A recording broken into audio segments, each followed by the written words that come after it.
Good morning. It is time to finally put a planter in this shop. So we're going to start moving some stuff around here this morning and do that. Bean planter's coming in first because I don't have the parts for my corn planter yet. And let's be honest, we're probably going to plant beans before we plant corn anyway if I get an opportunity. So the bean planter is currently sitting right behind that door. And we've got to take it out and go around and get it. But we're going to push this tractor and the other one back through the middle here, I think. Will be the easiest way to just move them around. It's raining out. I don't want to take it outside because it's raining.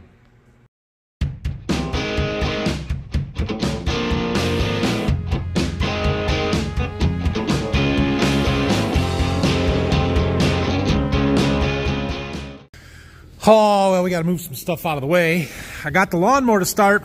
The four-wheeler's dead, though, so we get to try out our jump pack. I'm going to see if I can get these two tractors running.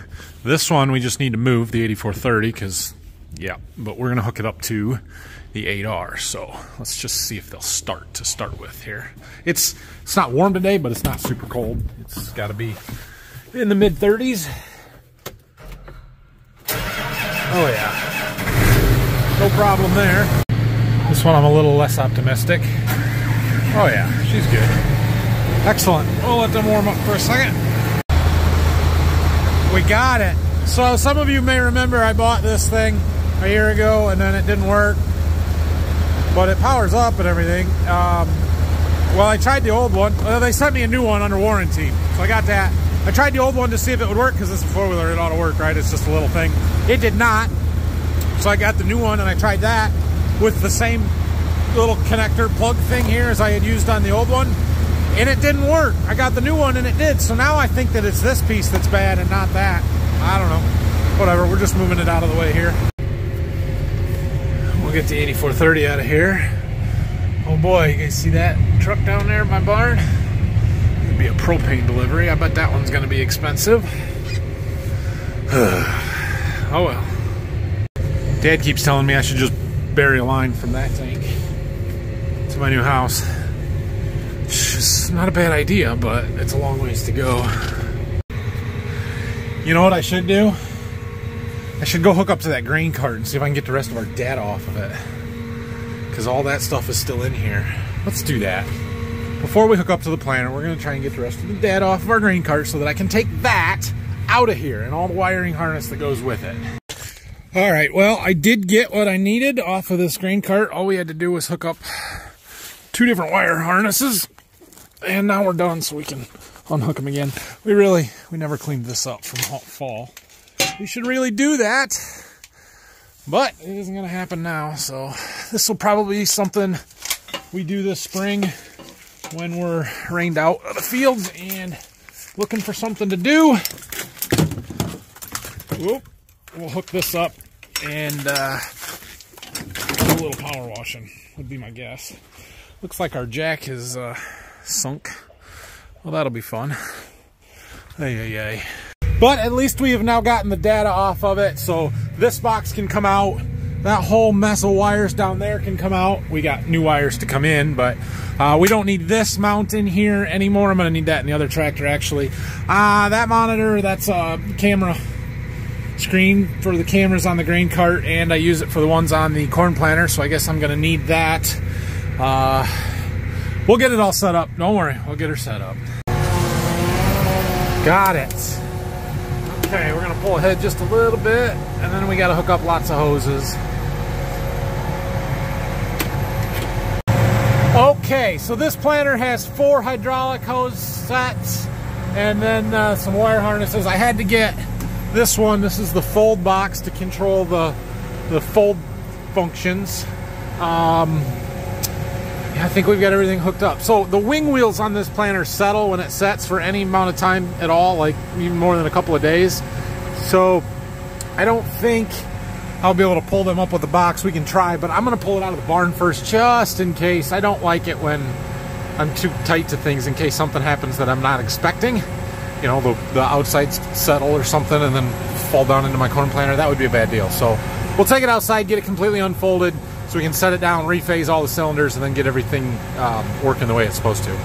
All right, so we are out here in the driveway. This is going to require 2 hands. How am I going to do this? We'll see here. We need to push this button, and And our remote, let's see, what do I got? 4 seconds. All right, I'm gonna click it, push this. Yeah, that's scary as hell.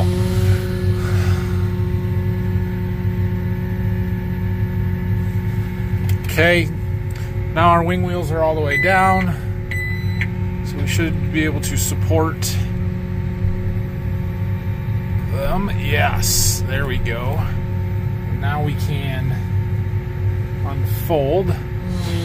I hate it when those markers jump. Okay,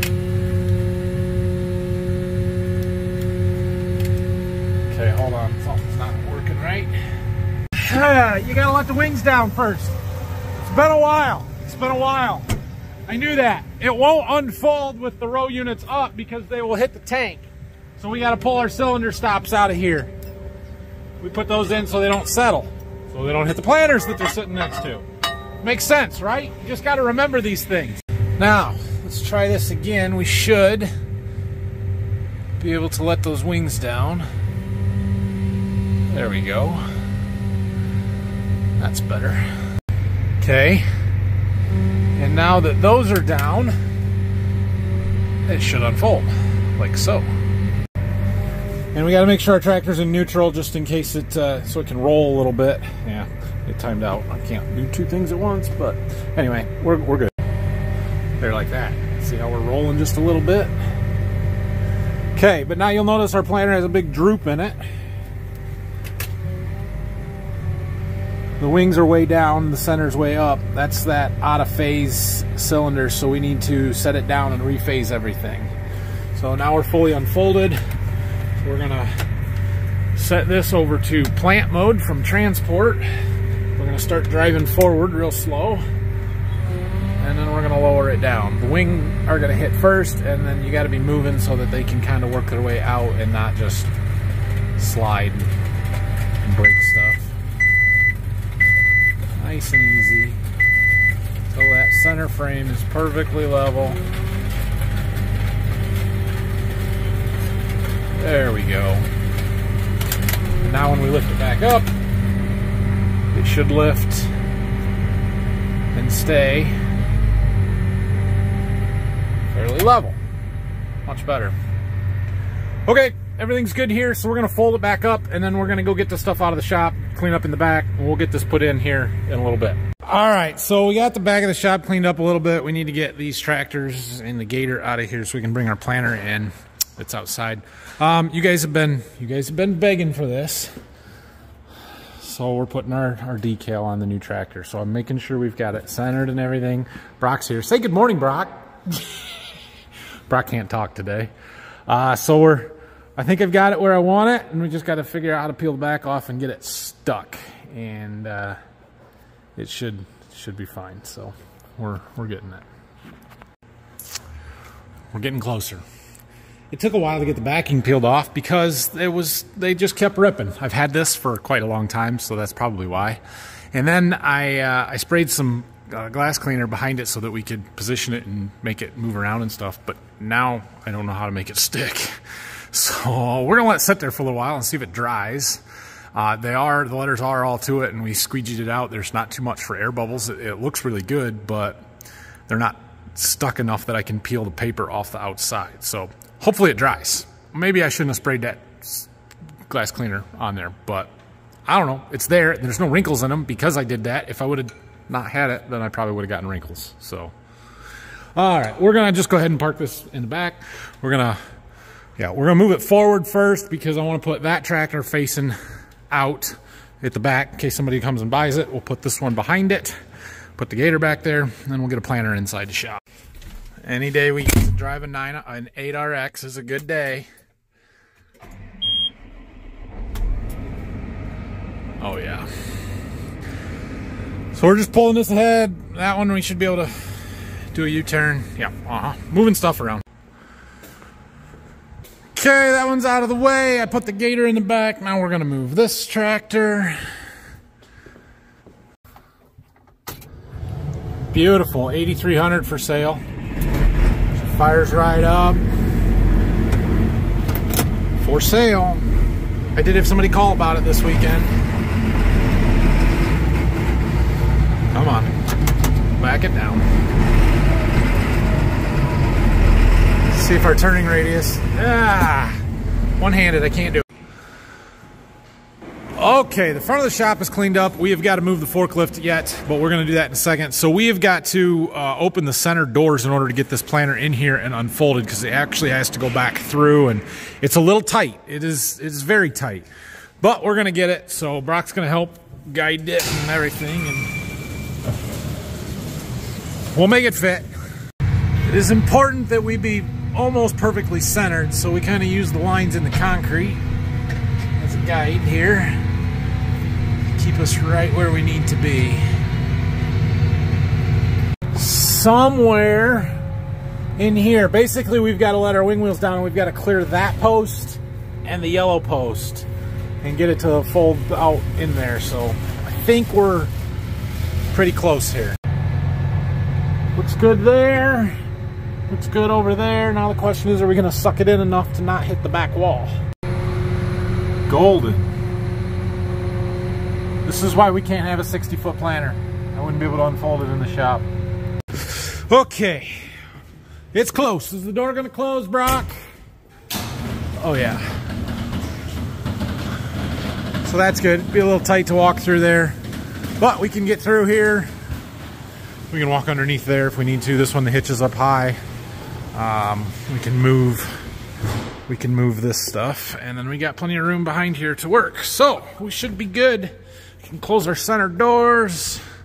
Excellent.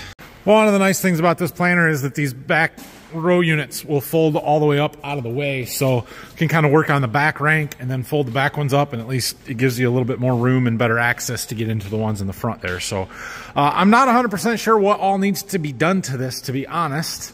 We need to go through it. We need to clean the meters, all of these, which they aren't terribly dirty, so that is good. Shouldn't take a whole lot to do that. And we need to check the clearance on the openers. We need to check the diameter of them, see if we need to replace any of those. I don't believe that we do on this planter, and I know we put new no-till colders on it last year, so we definitely don't need to do that. The openers do look like they've got some wear, so we might need to put new openers on. I don't know, we'll see. We'll take one apart and look at it. We can check all the bearings in the closing wheels. We did these closing wheel frame last year, so I think there may be one or two that I need to fix, but other than that, those are good. Gauge wheels, these have all got RK gauge wheel kits on them, so that's good. And they should be adjusted just fine. We'll check bearings, but this one might not take too long. It should be relatively easy and simple, hopefully. Okay, Brock's cleaning off his operating table so that he can start cleaning meters, which is his favorite job he's got here on the farm. Right, Brock? I'm trying real hard to get him to talk for you guys, but he won't do it. Anyway, we've got to pull all these apart. We've already got plates out of them, but clean up the seals, clean all, yeah, these really aren't too bad. But we're also checking these gearboxes to make sure that they turn. Sometimes these will get rusty and the bearings will freeze up and stuff, so we've got to replace those. But yeah, these don't look bad. They're not going to take very long to do it. Pull these seals here out. We should look at our plates and make sure we don't need to buy new plates, because if we do, we'll put new seals in at the same time. But just clean it up. So you got 32 of them to do. Have fun. Come on. Here are the soybean vacuum plates. We'll take these down and get them cleaned up and put new coat of graphite on the back of them as well. I'm just kind of looking to see if they need replaced or not.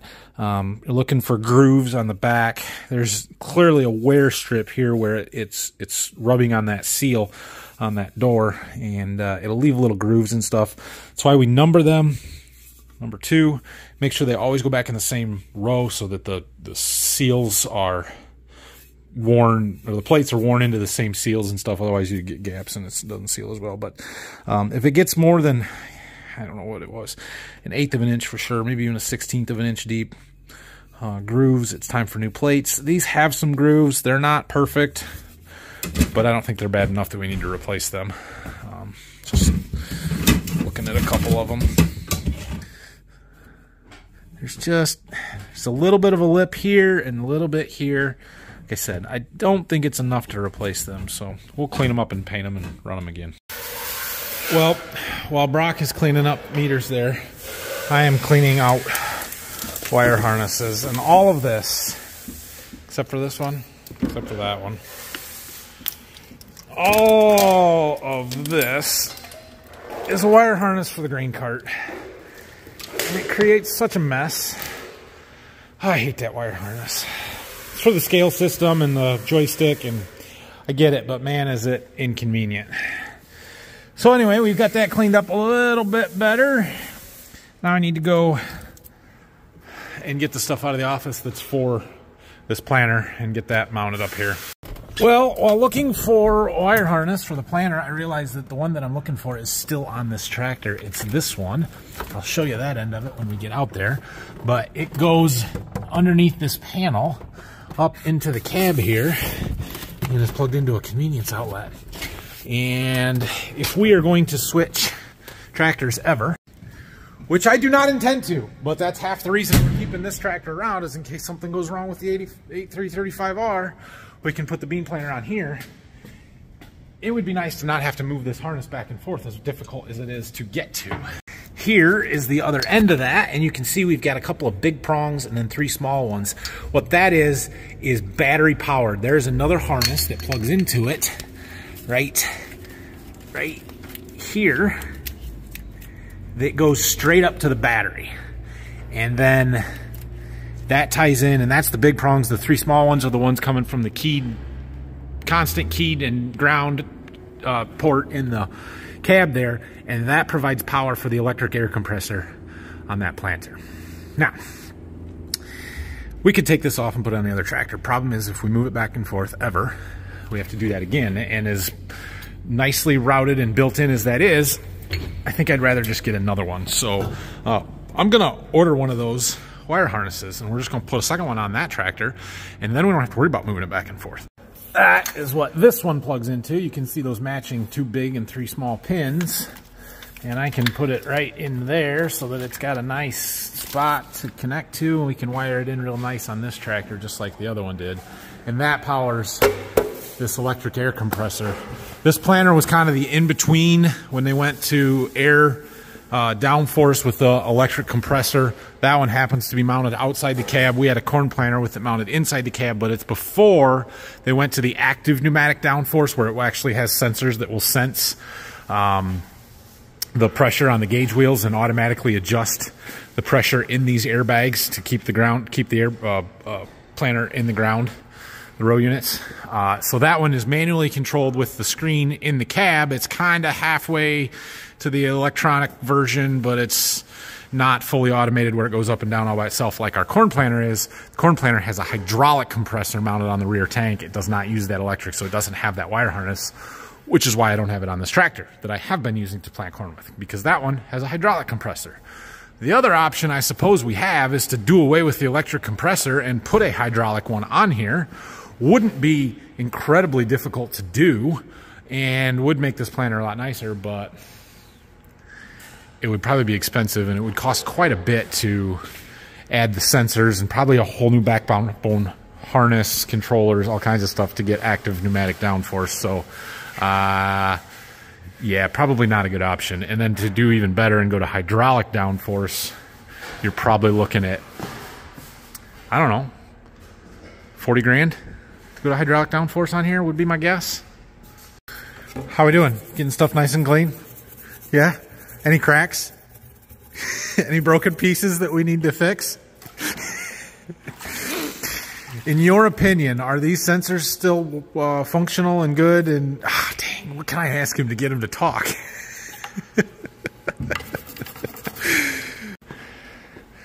So he's got, what do we got? 5 row units there, all cleaned up and doing the seed tubes.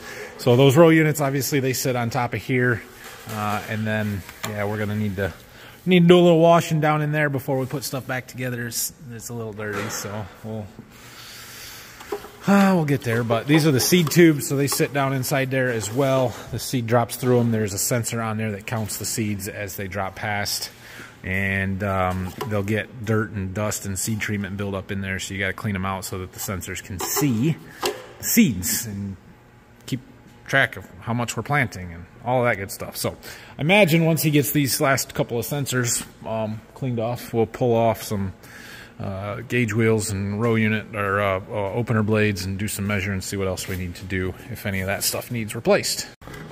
One thing that this does, since it has that compressor outside, when we first got the planter, there was a little air filter right on it, and they were having all kinds of trouble damaging the compressors because it was so dusty and they were getting dirty. So they gave us this little line with filter relocation kit, I guess, and we mount this inside the cab and then run the air line out, and it connects at the hitch here, so that we can run relatively clean air through it and not pull all the dirty air in from right behind the tractor and the tires and the dust.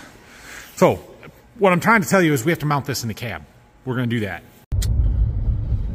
Well, I guess that's it for today. So thanks for watching. Have a great night. If you have any questions and comments, leave them down below. Hit that like and subscribe button, and we'll see you again tomorrow. Planter's in the shop. That's a good thing. We're making progress. I don't think this one's going to take too long to get through. We'll take a look at those opener blades in the morning. Brock took some off tonight, but I was gone. So, yeah, it's good. We're moving right along. I do have tires coming for that tractor for the 8R, and they're in, scheduled to get them installed end of next week. So we've got a week and a half to get the planter done and out of the shop. That's my goal. So anyway, see you guys.